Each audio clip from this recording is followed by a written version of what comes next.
Hello everyone, hope you all are doing well. So today we are going to do the day 2 of our agriculture MCQ series जो हमारा agriculture MCQ series चल रही है उसके day 2 में आज हम लोग हैं और फिर से जो आज के 5 क्वेश्चन है वो हम लोग करने वाले हैं.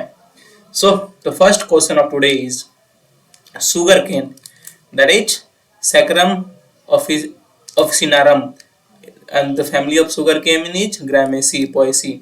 इसको बोला जाता है. Is widely grown crop in India. Most serious disease of sugar cane is. तो sugar cane we all know that India में widely grown है. Maharashtra is the highest producer of sugar cane. I think UP में काफी अधिक sugar cane होता है, southern states में काफी जगह पर शुगर कैन अधिक होता है.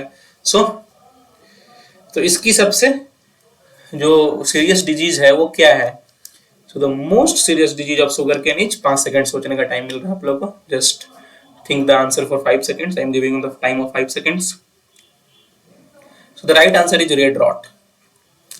The most serious disease of sugarcane is red rot, and it is caused by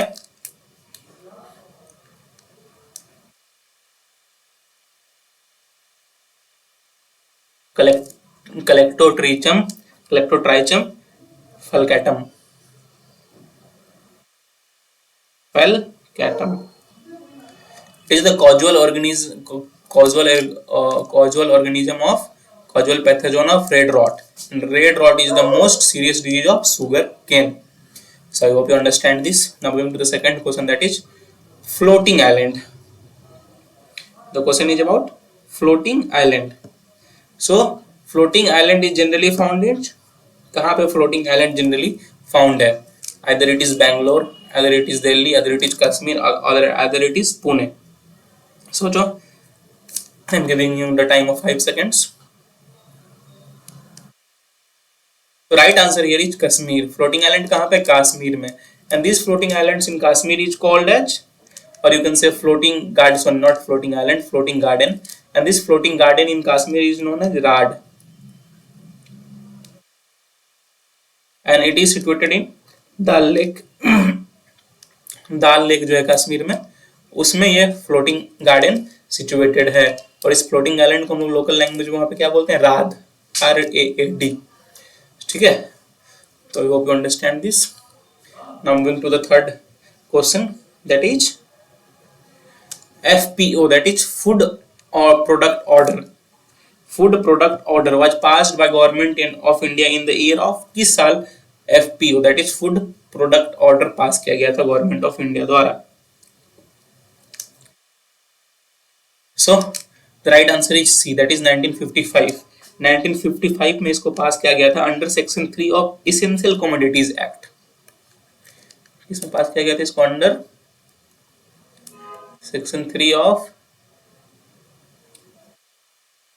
essential commodities act. अगर आपको ध्यान में तो एसेंशियल कमोडिटीज एक्ट भी कब पास किया गया था? 1955 में ही. ठीक है, इसी के अंदर FPO भी था, that is food product order. और इसका जो मेन ऑब्जेक्टिव था that is manufacture fruit and vegetable products maintaining sanitary and hygiene condition. इसका मेन था कि जो हम फ्रूट्स एंड वेजिटेबल्स प्रोडक्ट्स को जो मैन्युफैक्चर कर रहे हैं उसको हम लोग हाइजीनिक कंडीशन में, सैनिटरी कंडीशंस में प्रोड्यूस करें. इसका मेन ऑब्जेक्टिव था. ठीक है, सो FPO वाज पास्ड इन 1955. और ये FPO दूसरा एक और FPO है, उसको भी आप लोग ध्यान में रखना, that is farmers producer organisation. पर यहाँ this FPO is food product order.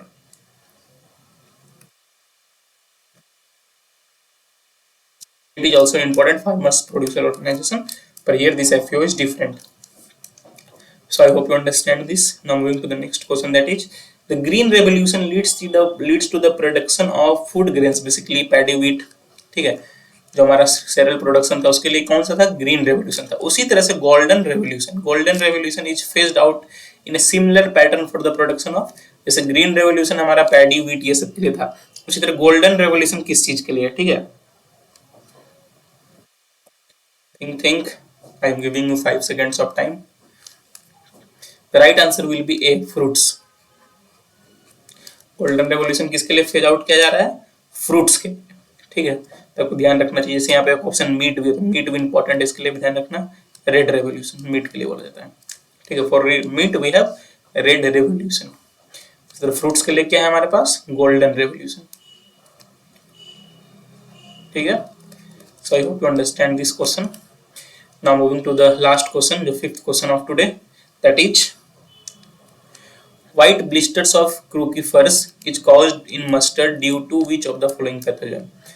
किस पैथोजन की वजह से व्हाइट ब्लिस्टर्स मस्टर्ड में होता है?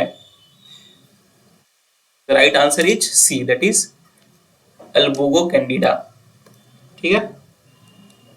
किसकी वजह से हो रहा है? अल्बुगो कैंडिडा की वजह से।